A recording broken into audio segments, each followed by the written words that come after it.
Hi friends and students, welcome to my channel. నా పేరు రత్నం. ఈ వీడియోలో మనము క్లాస్ 9th చాప్టర్ 3 ఏదైతే ఉందో ఇంప్రూవ్మెంట్ ఇన్ ఫుడ్ రిసోర్సెస్, ఆహార వనరుల మెరుగుదల. సో ఇది బయాలజీకి సంబంధించిన టాపిక్ అనమాట. ఇది ఖచ్చితంగా టెట్ మరియు డిఎస్సి గ్రూప్స్ ఎవరైతే రాస్తున్నారో వాళ్ళకి చాలా బాగా ఉపయోగపడద్ది. మీరు కమెంట్ చూస్తే అర్థమవుతుంది. మనం రెడీ చేసే బిట్స్ నుంచి చాలా వరకు బిట్స్ అనేటివి వస్తున్నాయని చెప్పేసి ఎవరైతే అభ్యర్థులు ప్రిపేర్ అవుతున్నారో వాళ్ళు కామెంట్ చేస్తున్నారు. నాకు చాలా సంతోషంగా ఉంది. వీడియోని మీరు ఖచ్చితంగా లైక్ చేయండి, అలాగే సబ్స్క్రైబ్ చేయండి. మన వీడియోకి మీరు హైప్ అయితే ఇవ్వండి. ఇప్పుడు మనం క్వశ్చన్స్లోకి వెళ్ళిపోదాము. ఇప్పుడు ఫస్ట్ క్వశ్చన్ చూడండి. క్వశ్చన్ నంబర్ 1, కింది వాటిలో ఖరీఫ్ పంటలు ఏవి? గోధుమ మరియు శనగ, వరి మరియు సోయాబీన్, ఆవాలు మరియు అవిసెలు, బఠానీ మరియు గోధుమ. సో వీటిలో మనకు రైట్ ఆన్సర్స్కి ఏమవుతుంది? ఆప్షన్ బి అవుతుంది, వరి మరియు సోయాబీన్. ఫ్రెండ్స్, నేను ఆన్సర్ చెప్పే లోపల మీ ఆన్సర్ మీరు కమెంట్ ద్వారా నాకు తెలియజేయండి. సో దీనికి ఎక్స్ప్లెనేషన్ కానీ చూస్తే ఇక్కడ చూడండి, ఖరీఫ్ పంటలు వర్షాకాలంలో అంటే జూన్ నుండి అక్టోబర్ వరకు పండుతాయి. ఉదాహరణకు వరి, మొక్కజొన్న మరియు సోయాబీన్. క్వశ్చన్ నంబర్ 2, రెండు వేరువేరు రకాల మొక్కల మధ్య సంకరణం చేసే ప్రక్రియను ఏమంటారు? అంతరజాతి సంకరణం, అంతర రక సంకరణం, అంతర ప్రజాతి సంకరణం, పైవేవి కావు. సో వీటిలో మనకు రైట్ ఆన్సర్కి ఏమవుతుంది? ఆప్షన్ బి అవుతుంది, అంకర రక సంకరణం. సో దీనికి రీజన్ కానీ తీసుకుంటే, ఒకే జాతికి చెందిన రెండు వేరువేరు రకాల మధ్య జరిగే సంకరణాన్ని అంతర రక సంకరణం అంటారు. క్వశ్చన్ నంబర్ 3, మొక్కలకు ఏ పోషకాలను స్థూల పోషకాలు అంటారు? ఆప్షన్స్ చూడండి, ఇనుము మరియు జింకు, నైట్రోజన్, ఫాస్ఫరస్ మరియు పొటాషియం, బోరాన్ మరియు రాగి, క్లోరిన్ మరియు మ్యాంగనీస్. సో వీటిలో మనకు రైట్ ఆన్సర్కి ఏమవుతుంది? ఆప్షన్ బి అవుతుంది, నైట్రోజన్, ఫాస్ఫరస్ మరియు పొటాషియం. సో దీనికి మనం ఎక్స్ప్లెనేషన్ కూడా ఇక్కడ చూడొచ్చు. మొక్కలకు ఎక్కువ మొత్తంలో అవసరమయ్యే పోషకాలను స్థూల పోషకాలు అంటారు. ఇవి మొత్తం 6: nitrogen, phosphorus, potassium, calcium, magnesium మరియు సల్ఫర్. క్వశ్చన్ నంబర్ 4, పొలాలలో పశువుల ఎరువు వాడటం దేనికి సహాయపడుతుంది? పొలాలలో పశువుల ఎరువు వాడటం దేనికి సహాయపడుతుంది? నేల సారవంతం పెంచడానికి, నేల నిర్మాణాన్ని మెరుగుపరచడానికి, నీటిని నిలుపుకునే సామర్థ్యం పెంచడానికి, పైవన్నీ. సో వీటిలో మనకు రైట్ ఆన్సర్స్కి ఏమవుతుంది? ఆప్షన్ డి అవుతుంది, పైవన్నీ కూడా మనకు కరెక్టే అవుతాయి.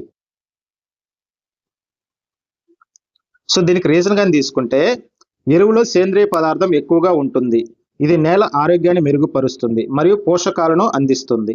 క్వశ్చన్ నంబర్ 5, వర్మీ కంపోస్ట్ దేనిని ఉపయోగించి తయారు చేస్తారు? బ్యాక్టీరియా, వానపాములు, రసాయనాలు, శిలీంధ్రాలు. సో వీటిలో మనకు రైట్ ఆన్సర్కి ఏమవుతుంది? ఆప్షన్ బి అవుతుంది, వానపాములు. సో దీనికి రీజన్ చూడండి, వానపాముల సహాయంతో సేంద్రియ పదార్థాలను కుళ్ళింప చేసి ఎరువుగా మార్చే ప్రక్రియను వర్మీ కంపోస్ట్ అంటారు. క్వశ్చన్ నంబర్ 6, ఒకే పొలంలో ఒక నిర్దిష్ట వరుస క్రమంలో 2 లేదా అంతకంటే ఎక్కువ పంటలను పండించడాన్ని ఏమంటారు? మిశ్రమ పంటలు, అంతర పంటలు, పంట మార్పిడి, ఏక పంట సాగు. సో వీటిలో మనకు రైట్ ఆన్సర్కి ఏమవుతుంది? ఆప్షన్ బి అవుతుంది, అంతర పంటలు. సో దీనికి రీజన్ చూడండి, అంతర పంటలలో వేరువేరు పంటలను ఒక వరుసలో పండిస్తారు. దీనివల్ల నేలలోని పోషకాలు పూర్తిగా వినియోగించబడతాయి. క్వశ్చన్ నంబర్ 7, కింది వాటిలో కలుపు మొక్క ఏది? గోక్రు లేదా పల్లేరు, గడ్డి చామంతి, తుంగ, పైవన్నీ. సో వీటిలో మనకు రైట్ ఆన్సర్కి ఏమవుతుంది? ఆప్షన్ డి అవుతుంది, పైవన్నీ కూడా. సో దీనికి ఎక్స్ప్లెనేషన్ కానీ తీసుకుంటే చూడండి, కలుపు మొక్కలు అంటే పొలంలో పెరిగే అనవసరమైన మొక్కలు. ఇవి ప్రధాన పంటలో పోషకాలు మరియు స్థలం మరియు కాంతి కోసం పోటీ పడతాయి. క్వశ్చన్ నంబర్ 8, ప్యాచరేజ్ దేనికి సంబంధించింది? పశువుల పెంపకం, కోళ్ల పెంపకం, తేనెటీగల పెంపకం, చేపల పెంపకం. సో వీటిలో మనకు రైట్ ఆన్సర్కి ఏమవుతుంది? ఆప్షన్ సి అవుతుంది, తేనెటీగల పెంపకం. సో దీనికి రీజన్ చూడండి, ప్యాచరేజ్ అంటే తేనెటీగలు తేనె మరియు పరాగ రేణువుల సేకరణ కోసం అందుబాటులో ఉండే పుష్పాలు. క్వశ్చన్ నంబర్ 9, భారతదేశానికి చెందిన ఏ పశువు జాతి అధిక పాల దిగుబడిని ఇస్తుంది? Brown swiss, holstein friesian, Sahiwal, jersey. So వీటిలో మనకు రైట్ ఆన్సర్కి ఏమవుతుంది? ఆప్షన్ సి అవుతుంది, సాహివాల్. సో దీనికి రీజన్ చూడండి, సాహివాల్ మరియు రెడ్ సింధీ వంటి భారతీయ జాతులు ఎక్కువ కాలం పాలిస్తాయి మరియు వ్యాధి నిరోధక శక్తిని కలిగి ఉంటాయి. Question number 10. తేనె మరియు మైనం కోసం తేనెటీగలను పెంచడాన్ని ఏమంటారు? పట్టుపురుగుల పెంపకం, చేపల పెంపకం, తేనెటీగల పెంపకం, తోట పని. సో వీటిలో మనకు రైట్ ఆన్సర్కి ఏమవుతుంది? ఆప్షన్ సి అవుతుంది, తేనెటీగల పెంపకం. సో దీనికి రీజన్ చూడండి. తేనె మరియు మైనం ఉత్పత్తి కోసం తేనెటీగలను పెంచడాన్ని ఎపికల్చర్ అంటారు. Question number 11. కింది వాటిలో ఇటాలియన్ తేనెటీగ రకం ఏది? Apis cerana indica, అఫిస్ dorsata, apis mellifera, apis florea. So వీటిలో మనకు రైట్ ఆన్సర్కి ఆప్షన్ సి అవుతుంది, అఫిస్ మెల్లిఫెరా. సో దీనికి రీజన్ చూడండి. అఫిస్ మెల్లిఫెరా అనేది ఇటాలియన్ రకం తేనెటీగ. ఇది ఎక్కువ తేనెను సేకరించే సామర్థ్యం కలిగి ఉంటుంది. Question number 12. శ్వేత విప్లవం దేని ఉత్పత్తి పెంపుదలకు సంబంధించింది? ధాన్యాలు, చేపలు, పాలు, గుడ్లు. సో వీటిలో మనకు రైట్ ఆన్సర్కి ఏమవుతుంది? ఆప్షన్ సి, పాలు. దీనికి రీజన్ చూడండి. శ్వేత విప్లవం భారతదేశంలో పాల ఉత్పత్తిని పెంచడానికి దోహదపడింది. Question number 13. సముద్రపు చేపలను దేనిని ఉపయోగించి పట్టుకుంటారు? చేపల వలలు మరియు పడవలు, ఎకో సౌండ్స్ మరియు ఉపగ్రహాలు, ఏ మరియు బి రెండు, ఏది కాదు. సో వీటిలో మనకు రైట్ ఆన్సర్కి ఏమవుతుంది? ఆప్షన్ సి, ఏ మరియు రెండు. సో దీనికి రీజన్ చూడండి. ఉపగ్రహాలు మరియు ఎకో సౌండ్స్ వంటి ఆధునిక సాంకేతిక పరిజ్ఞానం సముద్రంలో చేపలు ఎక్కువగా ఉన్న ప్రాంతాలను గుర్తించడానికి సహాయపడతాయి. Question number 14. బ్రాయిలర్ కోళ్లకు ఏ పోషకాలు అధికంగా ఉన్న ఆహారాన్ని ఇస్తారు? పిండి పదార్థాలు, vitamin A and K, protein మరియు కొవ్వు, విటమిన్ డి. సో వీటిలో మనకు రైట్ ఆన్సర్కి ఏమవుతుంది? ఆప్షన్ సి అవుతుంది, ప్రోటీన్ మరియు కొవ్వు. సో దీనికి రీజన్ చూడండి. బ్రాయిలర్ కోళ్లను మాంసం కోసం పెంచుతారు కాబట్టి వాటికి వేగవంతమైన పెరుగుదలకు ప్రోటీన్లు మరియు కొవ్వులు అధికంగా ఉన్న ఆహారం అవసరం. Question number 15. పచ్చి రొట్టె ఎరువు ఎలా తయారు చేస్తారు? పచ్చి రొట్టె ఎరువు అంటే గ్రీన్ మాన్యూర్ ఎలా తయారు చేస్తారు? వంటగది వ్యర్థాలను కుళ్ళింప చేయడం ద్వారా, జనుము వంటి పచ్చి మొక్కలను నేలలో కలిపి దున్నడం ద్వారా, రసాయన ఎరువుల ద్వారా, పశువుల పేడ ద్వారా. సో వీటిలో మనకు రైట్ ఆన్సర్కి ఏమవుతుంది? ఆప్షన్ బి అవుతుంది, జనుము వంటి పచ్చి మొక్కలను నేలలో కలిపి దున్నడం ద్వారా. సో దీనికి మనం రీజన్ కూడా ఇక్కడ చూడొచ్చు. జనుము వంటి మొక్కలను పెంచి అవి పూతకు రాకముందే నేలలో కలిపి దున్నడం ద్వారా నైట్రోజన్ మరియు ఫాస్ఫరస్ అందుతాయి. Question number 16. కింది వాటిలో మొక్కలకు సూక్ష్మ పోషకం ఏది? కాల్షియం, మెగ్నీషియం, ఇనుము, సల్ఫర్. సో వీటిలో మనకు రైట్ ఆన్సర్కి ఏమవుతుంది? ఆప్షన్ సి అవుతుంది, ఇనుము. సో దీనికి రీజన్ చూడండి. మొక్కలకు చాలా తక్కువ పరిమాణంలో అవసరమయ్యే పోషకాలను సూక్ష్మ పోషకాలు అంటారు. ఉదాహరణకు ఇనుము అంటే ఐరన్. Question number 17. ధాన్యపు నిల్వ నష్టాలను ఎలా అరికట్టవచ్చు? ఆరబెట్టడం, శుభ్రపరచడం, పొగబెట్టడం లేదా దూమనం, పైవన్నీ. సో వీటిలో మనకు రైట్ ఆన్సర్కి ఏమవుతుంది? ఆప్షన్ డి, పైవన్నీ కూడా కరెక్టే. సో దీనికి రీజన్ చూడండి. ధాన్యంలోని తేమను తొలగించడానికి ఆరబెట్టడం, శుభ్రం చేయడం మరియు కీటకాలు రాకుండా దూమం చేయడం వంటివి అవసరం. Question number 18. మిశ్రమ చేపల పెంపకంలో ఏమి జరుగుతుంది? చెరువులో ఒకే రకమైన చేపలను పెంచడం, ఒకే చెరువులో 5 లేదా 6 రకాల చేపలను పెంచడం, సముద్రపు నీటిలో చేపలను పెంచడం, నదుల నుండి చేపలను పట్టడం. సో వీటిలో మనకు రైట్ ఆన్సర్కి ఏమవుతుంది? ఆప్షన్ బి అవుతుంది, ఒకే చెరువులో 5 నుండి 6 రకాల చేపలను పెంచడం. సో దీనికి మనం రీజన్ కూడా చూడొచ్చు. ఈ పద్ధతిలో వేరువేరు అలవాట్లు ఉన్న చేపలను ఎంచుకుంటారు. దీనివల్ల అవి ఆహారం కోసం పోటీ పడవు.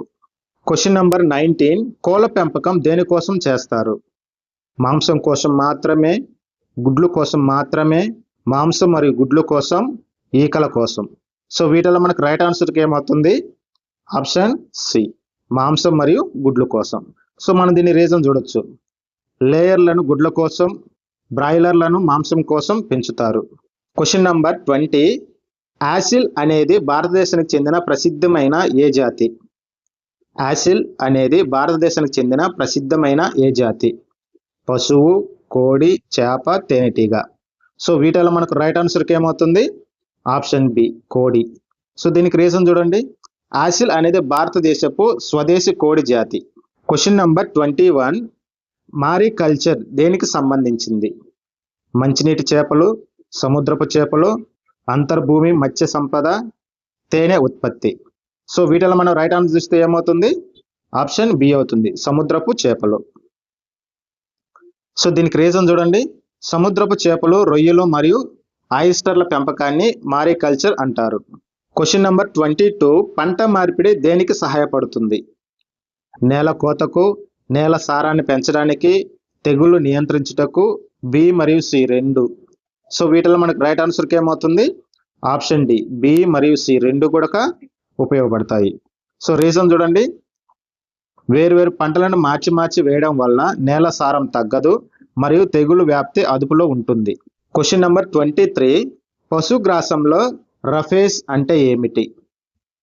ఖనిజాలు, ప్రోటీన్లు, పీచు పదార్థం, విటమిన్లు. సో వీటిలో మనకు రైట్ ఆన్సర్కి ఏమవుతుంది? ఆప్షన్ సి అవుతుంది, పీచు పదార్థం. సో వీటిల్లో మనకు ఎక్స్ప్లెనేషన్ కానీ చూస్తే ఇక్కడ చూడండి, రఫేస్ అంటే ప్రధానంగా గడ్డి వంటి పీచు పదార్థం. ఇది పశువుల జీర్ణక్రియకు సహాయపడుతుంది. క్వశ్చన్ నంబర్ 24, కింది వాటిలో మంచినీటి చేప ఏది? పాంప్రెట్, మకేరెల్, కట్లా, ట్యూనా. సో వీటిలో మనకు రైట్ ఆన్సర్కి ఏమవుతుంది? ఆప్షన్ సి, కట్లా. సో దీనికి రీజన్ చూడండి, కట్లా, రోహు మరియు మృగాల మంచినీటి చేపలు, పాంప్రెట్ మరియు టోనా సముద్రపు చేపలు. క్వశ్చన్ నెంబర్ 25, పంట రకాల మెరుగుదల యొక్క ముఖ్య ఉద్దేశం ఏమిటి? అధిక దిగుబడి, జీవ మరియు నిర్జీవ కారకాలకు నిరోధకత, అన్ని పరిస్థితులకు తట్టుకునే శక్తి, పైవన్నీ. సో వీటిలో మనకు రైట్ ఆన్సర్కి ఏమవుతుంది? ఆప్షన్ డి, పైవన్నీ కూడా కరెక్టే. సో దీనికి రీజన్ చూస్తే, పంట మెరుగుదల అనేది దిగుబడి పెంచడం, వ్యాధులను తట్టుకోవడం మరియు నాణ్యతను పెంచడంపై దృష్టి పెడుతుంది. క్వశ్చన్ నంబర్ 26, సేంద్రియ వ్యవసాయంలో దేనిని ఉపయోగించరు? కంపోస్ట్, రసాయన ఎరువులు మరియు పురుగుల మందులు, జీవ ఎరువులు, పంట మార్పిడి.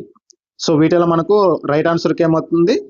ఆప్షన్ బి, రసాయన ఎరువులు మరియు పురుగుల మందులు. సో రీజన్ చూడండి, సేంద్రియ వ్యవసాయం ప్రకృతి సిద్ధమైన ఎరువులపై ఆధారపడుతుంది మరియు రసాయన పదార్థాలను వాడదు. క్వశ్చన్ నంబర్ 27, అధిక పాల దిగుబడి ఇచ్చే స్వదేశీ జాతులను విదేశీ జాతులతో సంకరణం చేయడానికి ప్రధాన కారణం?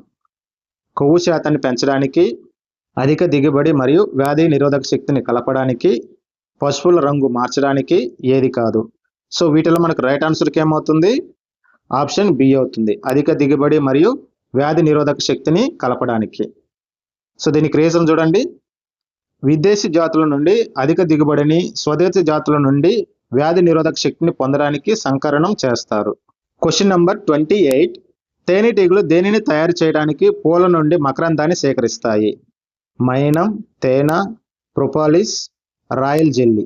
సో వీటిలో మనకు రైట్ ఆన్సర్కి ఏమవుతుంది? ఆప్షన్ బి, తేనె. క్వశ్చన్ నంబర్ 29, నైట్రోజన్, ఫాస్ఫరస్ మరియు పొటాషియం అనేవి సూక్ష్మ పోషకాలు, స్థూల పోషకాలు, అవసరం లేనివి, ఎరువులు. సో వీటిలో మనకు రైట్ ఆన్సర్కి ఏమవుతుంది? ఆప్షన్ బి అవుతుంది, స్థూల పోషకాలు. సో దీనికి రీజన్ చూడండి, ఇవి మొక్కలకు అధిక పరిమాణంలో అవసరమయ్యే స్థూల పోషకాలు. క్వశ్చన్ నంబర్ 30, ఫిషికల్చర్ అనేది దేనికి మరొక పేరు?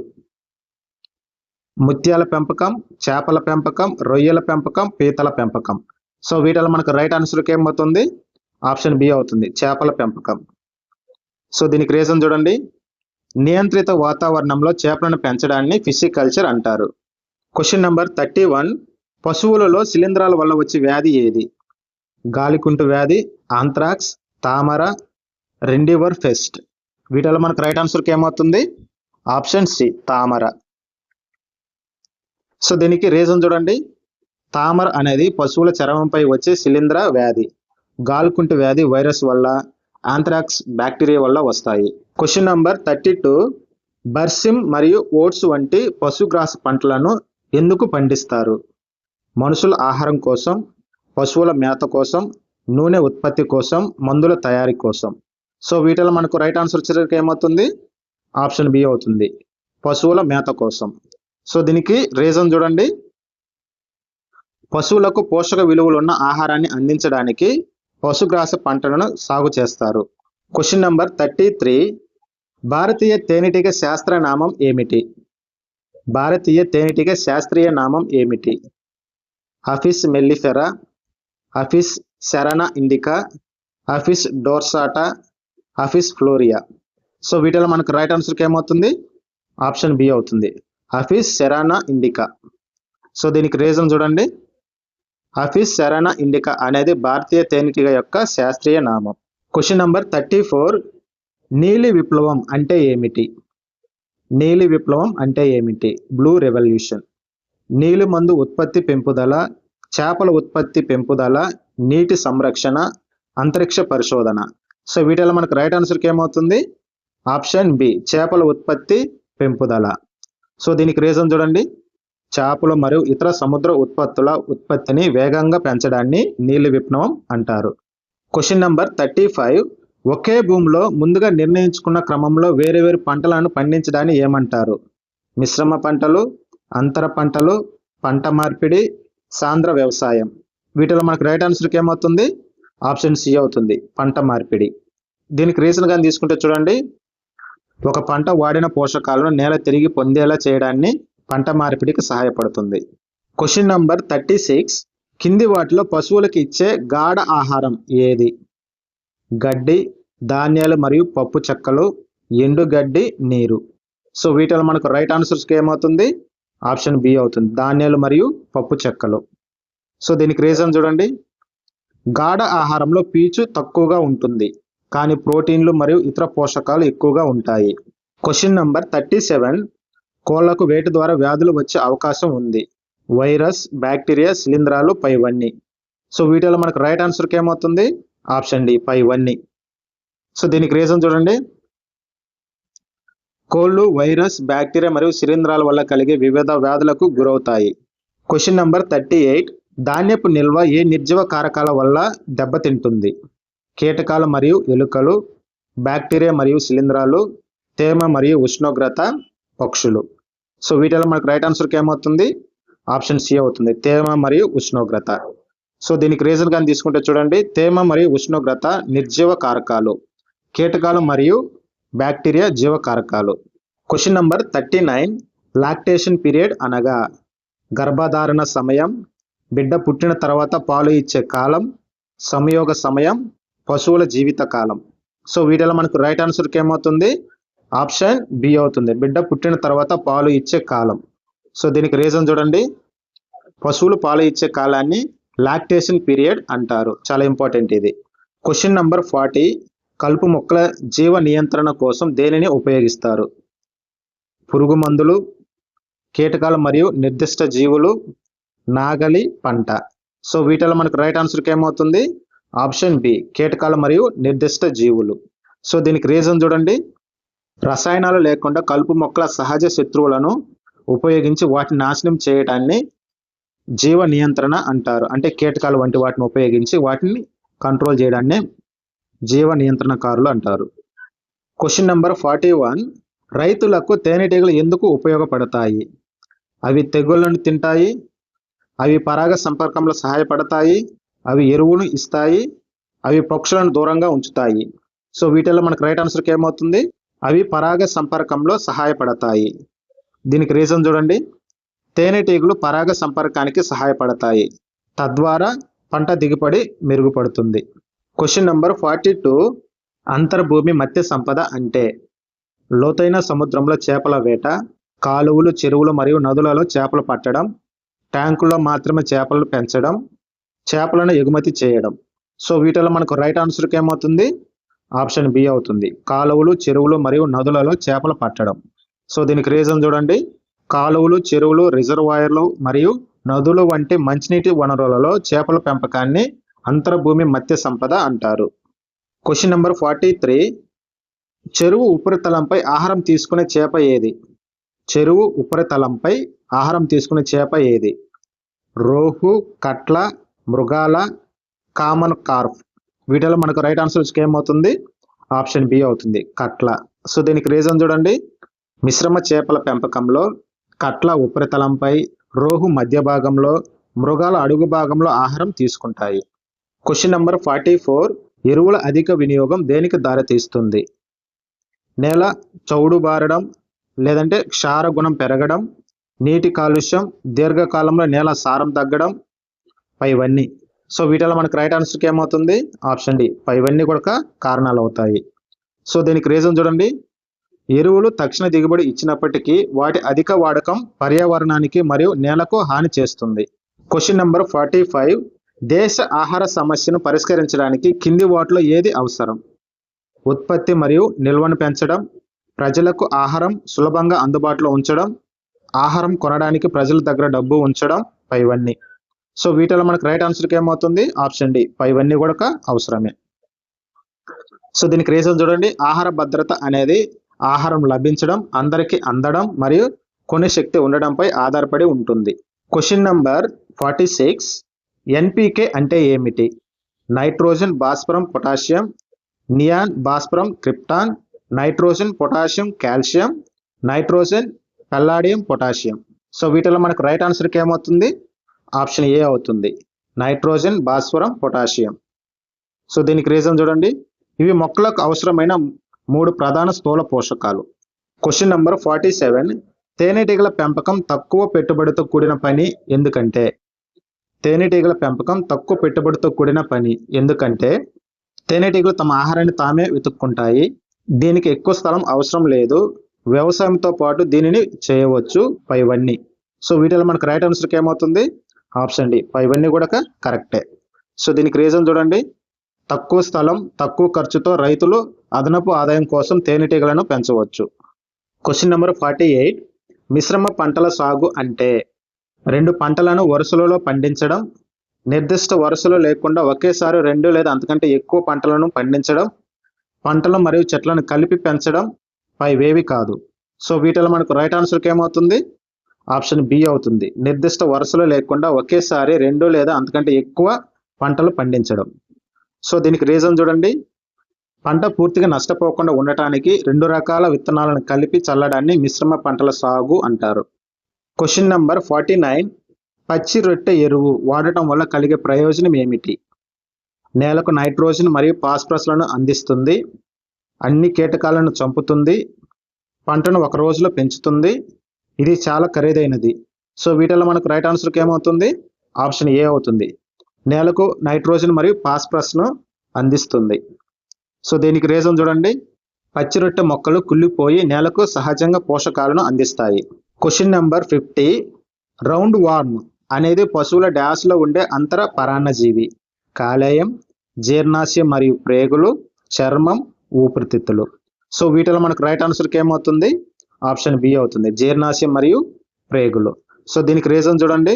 రౌండ్ వార్మ్స్ వంటి పురుగులు జీర్ణాశయంపై, ఫ్లూక్స్ కాలేయంపై ప్రభావం చూపుతాయి. ఫ్రెండ్స్, ఇవి వెరీ వెరీ ఇంపార్టెంట్ 50 బిట్లు అనమాట. ఈ చాప్టర్ నుంచి ఈ బిట్లు ఖచ్చితంగా ఎగ్జామ్స్లో రావడానికి ఛాన్సెస్ ఎక్కువగా ఉన్నాయి. సో ఈ వీడియోని మీరు ఖచ్చితంగా చూడండి, ఇంకొకసారి కూడా చూడండి అవసరమైతే. అలాగే అవసరమైతే నోట్ చేసుకోండి. అలాగే మన వీడియోస్ని లైక్ చేయండి, మన ఛానల్ని సబ్స్క్రైబ్ చేయండి. Okay, thank you.